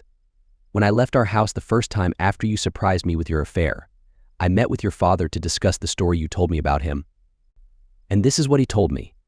I then filled her in on everything her father had shared with me about his marriage to her mother and her parentage. So you're right about one thing at least, Leslie. You are just like your mother. You're a dishonest person just like she is. Congratulations. That's a lie, and you know it. You're just trying to distract from your own failures and blame them on my parents. Well, it won't work, you jerk. For your information, I got my information directly from my mother as well. I expected as much, so here's what I suggest you do. You can verify what I've said in one of three ways. 1, you know your blood type. Find out what your parents' blood types are and do some research to see if they are compatible. 2, you could do DNA tests and get a definitive answer once and for all that could never be disputed. Or 3, you could confirm everything I've said from your father for yourself. He said he would not come to you with this information, but if I revealed it to you, he promised to back up the truth of everything he told me. That being the case, you just may have to rethink your whole life and what you believe about your parents. Leslie was shouting as she yelled into the phone, "You can just go away. I don't know why you're telling all these lies, but I don't believe a word you said." And she hung up on me suddenly. I thought to myself, well, that could have gone better. I guess only time will tell if she will investigate the bombshell I just dropped on her. I almost feel sorry for her, almost. The next few days ought to be interesting. Leslie didn't come home that evening after work. I took care of the kids as usual and told them that their mom had to work late, and I had no idea when she would get home. They seemed okay and unconcerned with that explanation. I had no idea where she was, nor did I care. She could be spending the night with that person in a motel somewhere to be comforted, or she could be at her parents' place or getting drunk for all I know, and at this point, it didn't matter. I finally went to bed at midnight without a call or text from her. I wasn't about to provoke a conflict, so I didn't try to contact her either. The next morning when the kids asked about their missing mother, I told them that she must have woken up early and gone to work. Since I was calm about it, they just accepted it, for which I was glad. Tuesday evening after I put the children to bed, Leslie finally arrived around 10:30 p.m. She looked exhausted, and I could tell that she had been crying because her eyes were red and puffy. I weakly smiled at her but said nothing, unsure if she was still mad. She said, "Can we talk for a bit without arguing and yelling? I don't want to upset the kids, and we need to clear the air about a few things." "Yes, of course we can. Let's sit in the kitchen, and I will get you a glass of juice." "No juice for me. The kitchen is fine, but I want to keep a clear head, okay?" "Sure thing." We sat across from each other. Neither of us made a move to hug before sitting down. Things were cautious before she started. "I have to admit, I was furious with you after you dropped everything on me yesterday. First the divorce, and then your unexpected story about my family. That was a lot. Why didn't you tell me about that when you found out? Why keep it from me? To be honest, I was trying to respect your father's wishes and not disrupt your life unless it was absolutely necessary. As much as I hate that you cheated on me, I still loved you enough to not want to hurt you more than necessary. But during our phone call, I felt trapped and needed to reach you on a deep level to make you understand. I needed to shake up your world so that hopefully you would reconsider everything that has happened lately and reevaluate your actions. If I went too far and ruined any remaining love you had for me, I accept that. I just didn't know what else to do." Tears appeared on her face as she realized that even after the pain she caused me in the past few months, I had just confessed that I still cared for her, and she was moved to tears. "I thought you were wrong about what you said, but I spent the night at my parents' house last night, and we had an honest conversation. My dad confirmed your conversation with him, and my mom reluctantly admitted the truth. She apologized, and we all cried over the consequences of her affair. I wish you had been wrong, but I can't recall a single time that you lied to me. I have always respected your honesty." I wasn't sure where she was going with this, but there were signs of hope. I handed her another tissue as she continued. "My mom talked about how much she regrets reconnecting with Henry Davenport, my biological father. She said that reaching out to him cost her the love of the best man she has ever known. She said she admired my dad's sacrifice when he chose to stay with her and raise me as his own, even though I wasn't biologically his. Some people would call my father weak for accepting that situation, but in my eyes, he is a strong man. I will always love him for what he did for me. Though I don't like how you revealed the truth, I'm grateful because we had a breakthrough as a family. Years of pain have started to heal. Mom and Dad may never be as loving as they were before this happened, but they are in a better place, and for that, I thank you." I started to speak, but she smiled and quickly said, "Please let me finish. I have a lot more to say if that's okay." I nodded, and she continued. "Tom came into my life when our marriage was going through a rough patch. Our love had become routine and dull. That's not me criticizing you, please understand that. But after 11 years, things had lost their spark. Without realizing it, I became vulnerable to someone like him. I responded to his charm, and I made a terrible mistake. I am deeply sorry, Vernon. I sincerely apologize from the bottom of my heart. I now realize how much I hurt you and then blamed you for not reacting the way Tom said you should. You are 100 times the person that Tom will ever be. I don't know if it's possible to make it up to you, but if you give me a chance, I'll work my hardest to earn your forgiveness or die trying." Unrestrained tears flowed down both faces. These were words that my parched heart desperately needed to hear. Even if we never reconciled, it was healing just to hear her being remorseful instead of arrogant. I ended it with him. "Thomas is now in my past. I will never have anything to do with him ever again. Just as you requested, even if, as my boss, he demands it, no matter the cost. I want to start doing what is right again. I want to be the partner and parent you and our family need me to be. Can we start over again? Can we press the reset button on our marriage and begin anew? Leslie, what you've just said and done gives me a glimmer of hope that perhaps there may be a slim chance for us after all. I'm encouraged and thankful to learn the result of your soul searching. Don't ask me how I know this, but I have reason to believe he put harmful substances in your fruit smoothies to make you susceptible to his will. I don't yet know what the future holds for us, but if there is to be even the slightest chance for any kind of reconciliation between us, after everything that has happened, I still need to see a lot more from you. There are several things I will ask of you, and until you comply with all of my requests, I'm sorry, but the process of separation will continue. But I never mentioned the fruit smoothies. He drugged me. Leslie tried to process what I'd just dropped on her. But I did what you asked. I ended it with him. What else? Do you need proof? I appreciate you doing that. It is a start. And yes, I will need proof for my peace of mind. I hope you'll forgive me for not accepting your word at face value right now, but I will find evidence in my own way, so don't worry about that. I made a mental note to recheck her recording later on. But if you recall, I also insisted that you quit your job as well. I haven't yet heard from you regarding that. So let me ask you, are you still employed there? I do remember you asking that of me. I haven't forgotten. I worked hard to get where I am there. I promise you that it will never happen again. Don't you believe me? She pleaded. It doesn't need to be the same circumstances to happen again. It just needs to be the right circumstances, I affirmed. But the main reason I haven't resigned yet is that you quit your job, and as far as I know, you don't have another one. So what will we do for money? At least one of us has to bring in an income, and so I thought you'd want me to stay on at least until you found something else. Does that make sense? I can understand how you might think that. And it's true, I still don't have a job yet, and no income to speak of. We have some savings that will get us by for the short term. But that request is non-negotiable. Leslie, you don't have to agree with me that we'll be all right financially if you quit. You don't even have to like the idea. You don't have to understand where the money will come from or how we'll get by. But there's one thing you will have to do. You will have to trust me. You will have to honor the wishes of your faithful partner on this important decision. And if you aren't prepared to put your life completely in my hands after having done so recently with that person, then there is no hope for us. Once upon a time, you had faith in me and our marriage. Somewhere along the line, you lost sight of that. If we can't get that back, then we don't have anything more to discuss. Her eyes became big as saucers. Only now did the extent of her betrayal fall soundly on her shoulders, and she wept all the more. She looked into my eyes for signs of weakness. What she saw was a boldness stronger than steel. She wondered how she ever lost sight of that. At that very moment, she made her decision.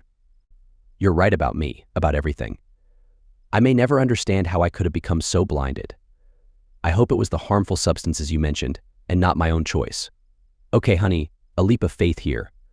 I'll quit my job tomorrow. Like you, I won't even work a notice. Aside from the obvious, another reason I need you to resign is so that you won't get caught in the middle when I go to challenge that person. Challenge him? What do you mean, challenge him? Leslie fretted. He's a very powerful CEO, and you're nothing more than an unemployed person to him. He'll destroy you, she worried. Did you already forget your Bible stories? Wasn't David a mere shepherd boy when he defeated the warrior giant, Goliath, on the field of battle with nothing more than a slingshot? Oh, ye of little faith. I reminded. She looked me right in the eye. She saw unwavering determination and replied, You're right. If we succeed, and if we fail together. Whatever happens, I am with you 100%. I do love you, Vernon, and I'm so sorry again for my betrayal and for all the heartache I've brought upon us all. This has been a healing talk. Thank you. I'll see you tomorrow. She rose from the table and thought to reach for me, but didn't want to push it too early. Good night, she said. Night, I responded, and we both had our first decent night's sleep in quite some time.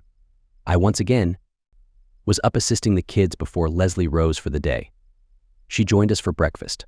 For the first time in recent memory, the whole family had breakfast together and talked and laughed at the beginning of a new day. I had downloaded the recording from her purse and listened to it during the night. True to her word, Leslie had ended it with her lover, and Tom was very unhappy about letting her go after investing so much money to keep her, saying she owed him.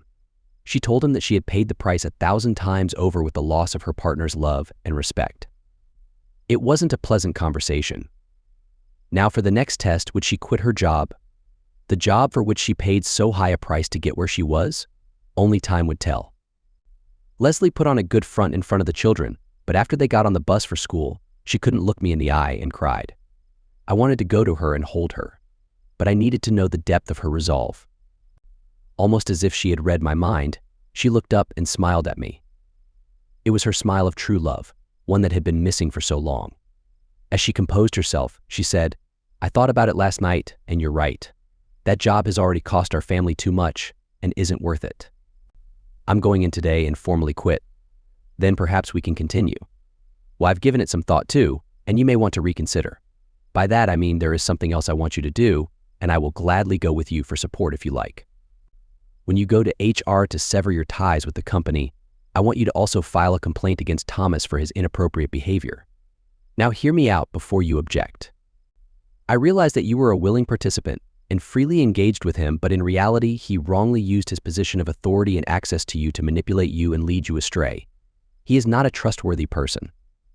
He is someone who takes advantage of others, and unless someone like you lodges a formal complaint against him, he will continue causing harm to others and leaving devastated families in his wake.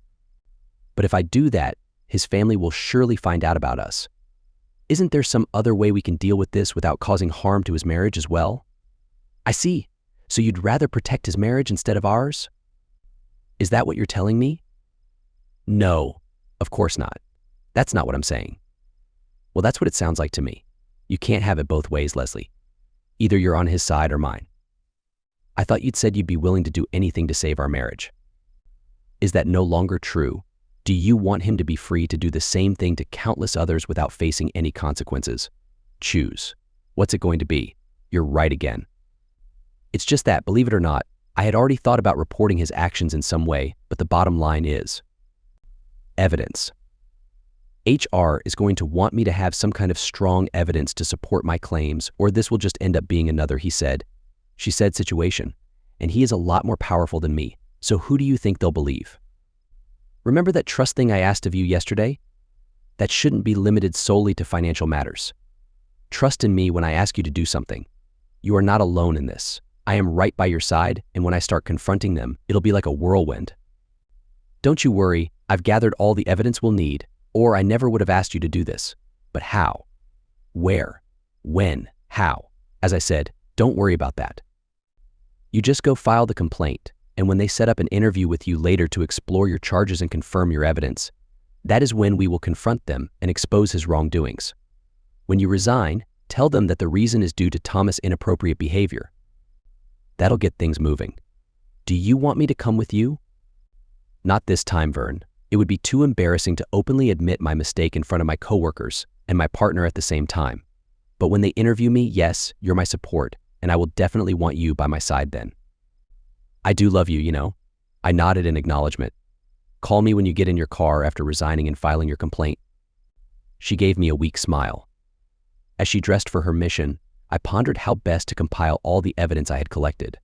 I thought that while she was at work, I would go visit my attorney to determine the best way to approach my plans for Thomas. The attorney suggested that she petition for a restraining order against Thomas, citing her charges as a motive to avoid his retaliation. Under it, he could have no contact of any kind with her, regardless of the circumstances, nor could he come within 500 of her for any reason. The petition would be filed as an emergency request immediately after she signed it. That would put him on notice that we were serious. When she called me, emotionally drained from the experience, I asked how it went. It was a very difficult situation for me because I was extremely stressed and anxious. But once it was over, I felt a sense of relief, and all the pressure seemed to fade away. I then asked her to come with me to the attorney's office to explain why. She breathed a sigh of relief, realizing it was a good idea, and willingly signed the petition for the restraining order. When we returned home, we had some time before the children would be back from school. Leslie wanted to talk about where our relationship was heading. I know we have a long way to go to get back to where we were before I made a mistake and hurt you. I want to apologize again because I am truly sorry for betraying you and causing you pain. You have always been an amazing husband, and this is completely my fault. I've been trying to make things right, even if it might not mean much to you right now. I hope it's not too late to fix things. Do we still need to go through with the divorce? She reached out to touch me but hesitated, unsure of how I would react. To be honest, I'm not sure right now. We've opened up a very complicated situation, and we can't predict how it will turn out. If you hadn't done what I asked, our marriage would have already ended. It still might. Our emotions are running high at the moment, and we need to let the dust settle before making any more life-changing decisions. But I don't have any plans to move out just yet. It's up to you if you want to, I explained. No, Vernon, no, I don't want to leave. I want to stay here with you, she pleaded. Don't make a decision too quickly, Leslie. I have some other unusual requests that I want you to agree to. I have my reasons, but it's up to you whether you accept them or not. Do you want to hear more? I asked. Go ahead. As long as you're not asking me to do something illegal, I'll do it, she promised. First, I insist that you get tested for any possible diseases, including HIV. Maybe you trust him to keep you safe, but I don't. I'll go to the clinic first thing tomorrow, she said sadly. Secondly, I want you to get a paternity test for our children and me. I know they are mine, but you've made me doubt it. You should have the results within 2 weeks at the most. She looked down at the floor, realizing the impact of her actions. Without saying anything, she nodded her agreement. Now, my third request might surprise you, but it's non-negotiable. If you refuse, the divorce will continue without any obstacles. She looked at me with apprehension. I see everything about your body as tainted. I feel like you've been infected everywhere he's touched you, so here's what I need from you. I did some research and found out that it takes about 4 to 6 weeks for the human body to shed all its skin cells and replace them with new ones. So I don't want you to touch me in any way until every single skin cell that has come into contact with him is completely gone. She looked confused, not understanding where I was going with this. I know your hair means a lot to you, but to me it's tainted. That's why I want you to shave your head and keep it clean-shaven for at least 30 days. You can donate your cut hair to Locks of Love for children and cancer patients. I expect you to shave your head every 3 days. Hair grows around ½ an inch per month or 6 inches per year, so it will take some time for it to grow back to its original length. But why? She asked, shocked. I've always kept my hair clean for you. Did he ever touch your head and hair while you were with him? She reluctantly nodded. Do I need to say more? She shook her head. But you can wear a wig if you want. I have no problem with you having hair. I've always loved your beautiful hair. But I can't see it the same way now. Once the tainted hair is gone, new hair can grow in its place. I explained, shocked, but without asking any questions, she nodded. You are not allowed to touch me in any way for the next 6 weeks, 42 days. Understood. Understood? She sadly nodded once again. After 6 weeks, I will acknowledge that every skin cell that came into contact with him will be gone forever. Your decontamination will be complete. I'm not saying we'll immediately go back to being together, but you are not allowed to touch me at all during those 6 weeks. Will you abide by this? I asked. Yes, I understand, she whispered. During this time, we need to act normal in front of the children, for their sake. But until I tell you otherwise, please don't try to talk about us or try to initiate anything. If you do, I will leave the house every time and come back after bedtime. Let's focus on our own things for now. We both need time to think and decide what we truly want for our family. I understand, she said with defeat. I won't pressure you about us. But can we at least end the silence and have normal conversations about everyday life? The kids can feel the tension between us, and if we have friendly conversations, they will feel better about it. You're right. I haven't considered how our silence affects them. Small talk is fine and even necessary if we want to be good parents again. I winked at her and went into my room. Leslie felt mixed emotions. This was going to be harder than she thought, but she was determined to give it her all. She knew she had to earn back my trust, and she was willing to prove it. Despite the challenges, she remained strong and determined. She believed in me when things seemed impossible. Trust was becoming the most important word in her life. She knew rebuilding trust would be a long process, but she was ready to do whatever it took. She never let her worries or stress show. She trusted that I would take care of things, and she knew I didn't make such statements lightly. Then came the day of the meeting. I accompanied her to the HR deposition, along with our lawyer, the company's lawyer, and 3 HR employees. Thomas and his attorney were also present. Thomas looked smug, thinking he had the upper hand. But I didn't back down. I locked eyes with him as we sat on opposite sides of the table. Thank you all for being here. I'm Warren Chesterfield, and these are my colleagues from Human Resources, Barry Tilden and Sonia Hutchins. Our lawyer, Mr. Farnsworth, is also present. To my right is Mr. Thomas Henley, the CEO, accompanied by his attorney, Brad Franklin. Here, on the other side, they are Leslie and Vernon Mansfield, represented by Scott Lindley. We are here to find out the truth about the serious allegations made by both parties. Mrs. Mansfield initially filed a complaint against Mr. Henley, accusing him of harassment. In return, Mr. Henley has made a similar complaint against Mrs. Mansfield. Does everyone agree with this summary? Everyone nodded. Good. Since both parties have their legal representation, I believe they should present their cases. Shall we start with you, Mr. Lindley? Thank you, Mr. Chesterfield. Simply stated, my client asserts that she was harassed by Mr. Henley for approximately 6 months, whereby he gradually manipulated her and insinuated himself into her life both emotionally and personally. That's a load of garbage, shouted Thomas. Please, Mr. Henley urged Warren. You will have your say, fully and completely. Please allow them the same courtesy that you will be afforded. As I said, continued Scott, we believe Mrs. Mansfield was taken advantage of by Mr. Henley during that time and gave in to his authority and inappropriate desires. He took unfair advantage of his position over her as her employer, and there is, as you know, a policy against romantic relationships on record with your HR department. We understand our policies all too well, Mr.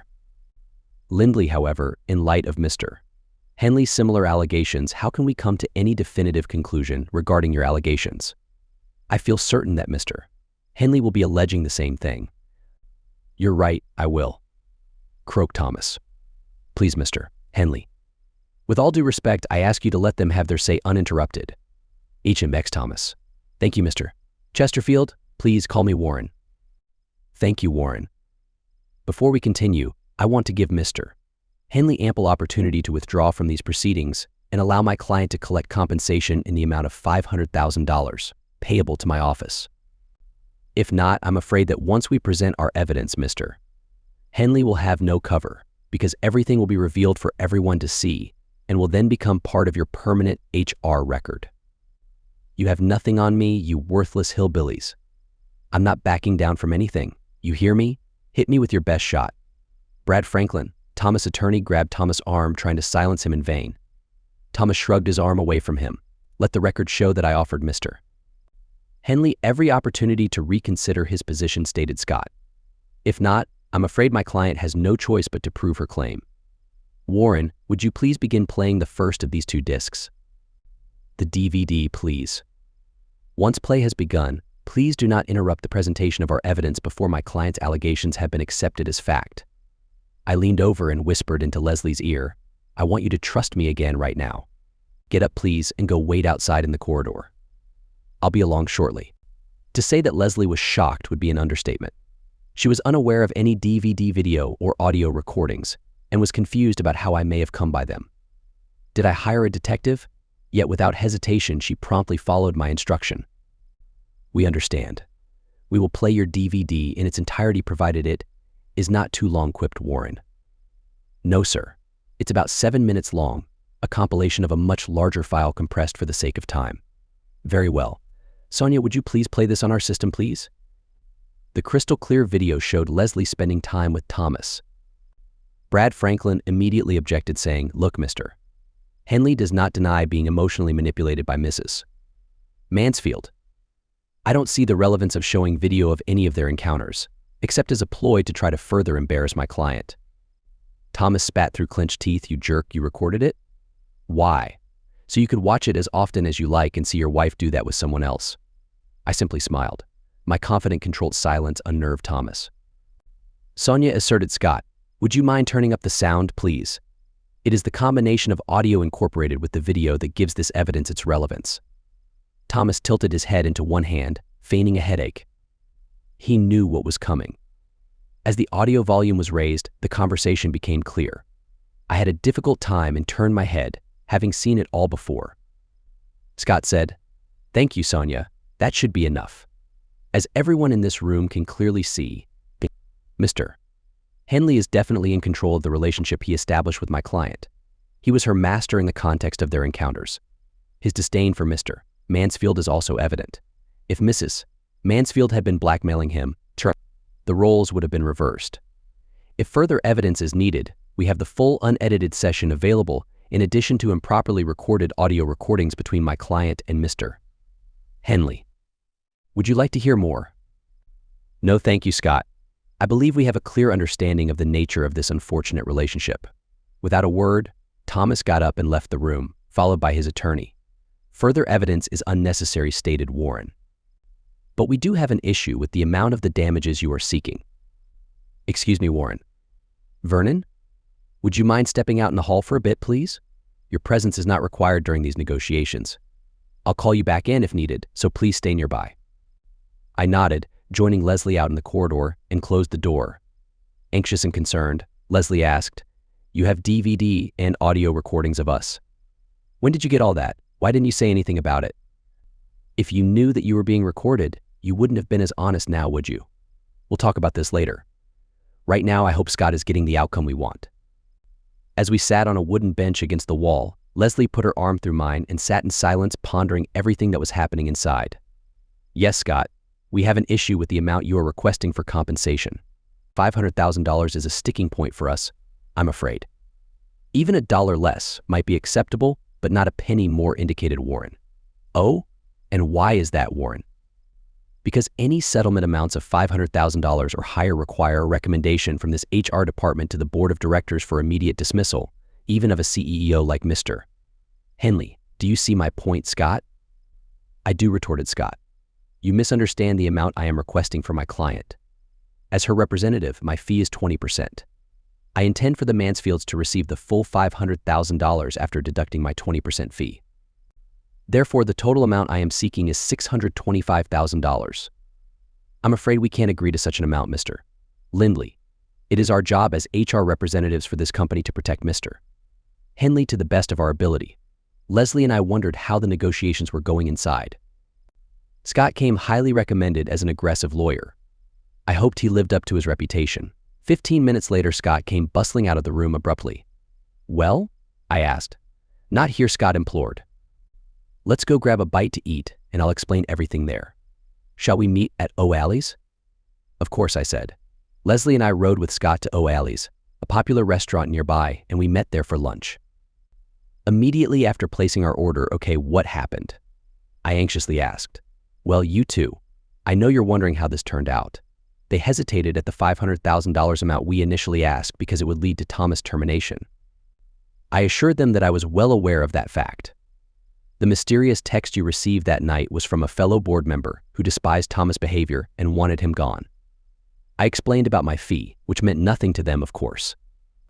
But I intended for you two to receive the full $500,000 and increase the amount to $625,000 to accommodate that. They initially refused and their attorney got involved, and there was a lot of arguing. He suggested that our evidence was obtained illegally and without Thomas' knowledge. Scott explained they made a big mistake. That angered me. I informed them that Thomas' business cell phone was used in the conversation with you, and all parties involved were aware of it. I also explained that North Carolina is a one-party consent state, meaning that you were legally allowed to record your conversation with Thomas. I told them all this. Scott was excited and continued, I was going to make them pay, so I advised them that a jury would easily award $1 million or more since most of the encounters took place in Thomas' office on company property. Once that information became public in a case like this, the press would have a field day, and the company would want to avoid any negative attention. So I increased the amount to $750,000 just to spite them and was prepared to take this case public. They tried to go back to the original $500,000 amount when I told them that the stakes would be raised to $900,000 in 30 seconds. They looked at each other. When their attorney nodded, I knew they had given in. So not only will you receive your $600,000 before taxes after my fee is deducted, Thomas Henley will be fired from his position as CEO and out of a job soon. I had to sign a non-disclosure agreement to silence us and to ensure that we wouldn't sue the company or Thomas in court, so unfortunately this is the only money you can expect to receive. I responded, to be honest, I didn't care if we received a dime from them. I just wanted the jerk to pay for his misbehavior with his job. Leslie was astonished at the determined manner in which her so-called wimp husband had just stood up to one of the most powerful men she had ever met. Suddenly she realized that her husband had been fighting for his family every single second, while she had seemingly been doing everything in her power to ruin it. I'm so sorry, Vernon, for causing all this mess. I was incredibly reckless. After 11 years together, I thought nothing could hurt us. I was disastrously wrong. Can you ever forgive me? We'll see, Leslie. We'll see. It may take some time. Well, I, for one, am not going anywhere. I'll wait for you if it takes forever, as long as I can be near you and with our family that I nearly destroyed. There's something else I need you to do for me, Leslie. Anything. Name it, she urgently offered.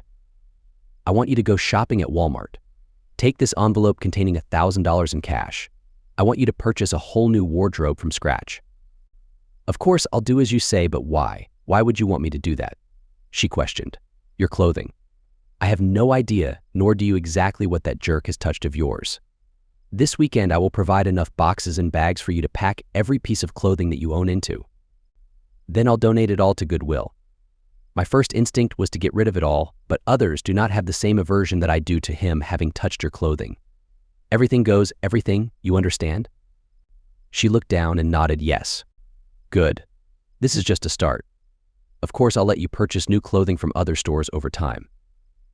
This is part of the fresh start for us. Thank you, Vern. I know I don't deserve it, but I'm grateful for this second chance. I won't let you down ever again, she promised. I just nodded and we finished our lunch.